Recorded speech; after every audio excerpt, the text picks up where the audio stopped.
Hi, Michaela Rains with Saveafox Rescue.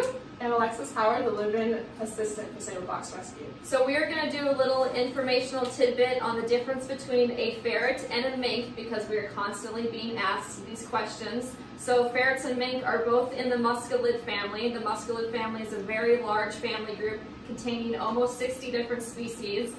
Some of the familiar ones that you know of course, are the ferret, the mink, and there's the weasels and the otters. So I'm going to go ahead and take Chi-Chi, our fur farm rescue mink, out. And her color variation you see is because she's been captive bred so many generations. This color does not exist in the wild. This is Phineas, our sanctuary ferret. So some of the similarities and difference between the two. So they're both very intelligent animals. They're both very smart and quick. Mischievous. Mischievous, definitely. Mink are way more agile. As you can see, she's jumping all around me and all over the place. I can't handle her very long. She's actually our only mink here of 7 mink that even lets me pick her up. They're not the type of animals that like to be handled. They're very nippy, aggressive type species.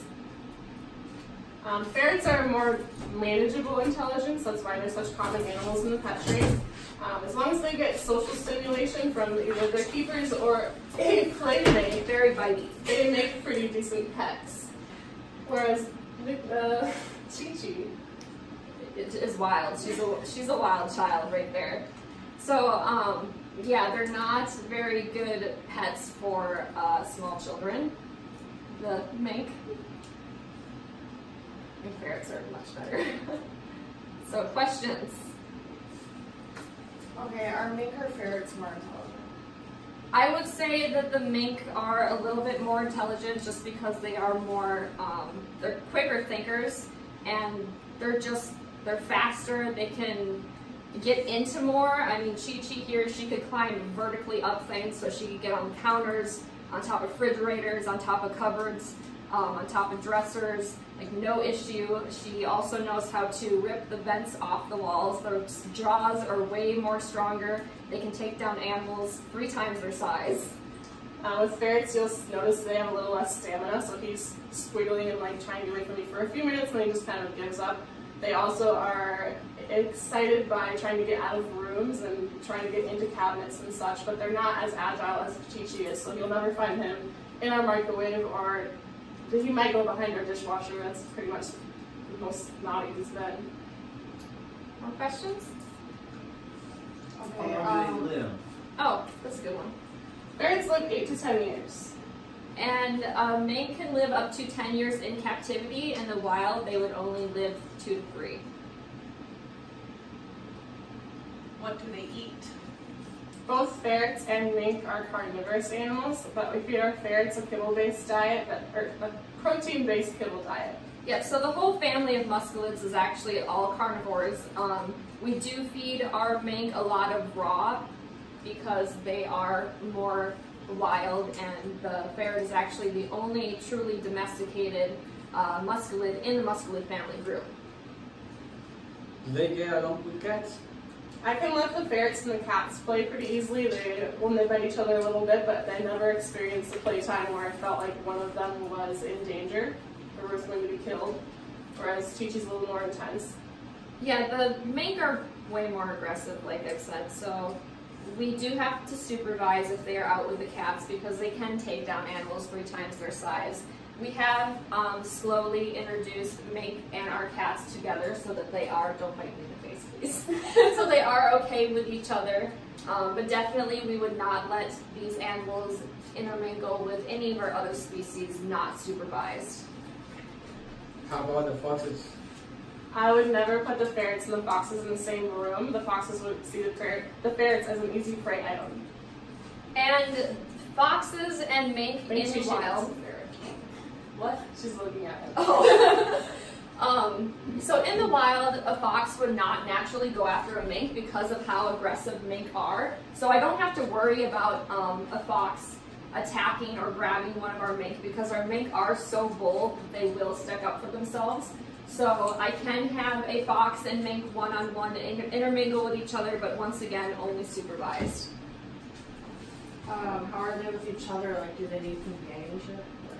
Ferrets do require companionship, or at least an owner that will socialize them for multiple hours a day. They benefit a lot from social experiences. And mink are very solitary animals. They generally don't really get along with other mink unless they are raised together, especially during mating season. Like Chi-Chi here, she used to be kept with another female, and now that it's their mating season, we can't keep them together because they will viciously attack each other. So you can have a mink just by itself as a solitary pet. We've had success keeping male mink together, though. Yeah, the male mink in general are way more docile than the females. The females are pretty wild. Any more questions? What sounds do they make? Oh shit.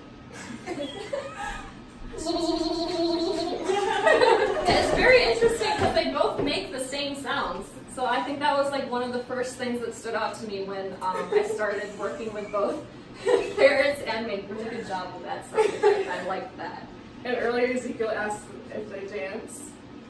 And they have like a trot. They kind of gallop around the room. They don't really just like walk. They jump and run at the same time. Yeah, they do like little backwards jumps. They're really fun animals, but definitely these are rated R and these are PG.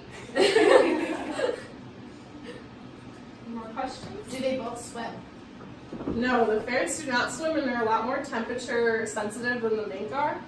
They have to stay between 50 and 80 degrees. I really like that question actually because it's kind of based on their diet too. So mink are considered semi-aquatic animals and ferrets are not. So in the wild, a mink would eat a lot of like fish, crayfish, they'd even go after ducks, and then a wild ferret, even though these kind don't exist in the wild, but a like black-footed wild ferret would go after only small land-dwelling mammals like mice and shrews and little things like that. Little insects. Yeah. Can they be potty-trained? The ferrets are potty trained to use a litter box, and they naturally tend to poop in corners of the room. Yeah, so mink and ferrets are really, really good about using like a potty tray or potty box. Personally, I think mink are a little bit smarter at using it, but it probably depends on your particular mink or ferret. But naturally, they do like to go in a specific corner. They never poop where they sleep, so that really helps. Mm-hmm. Any more questions? Are they both considered domesticated?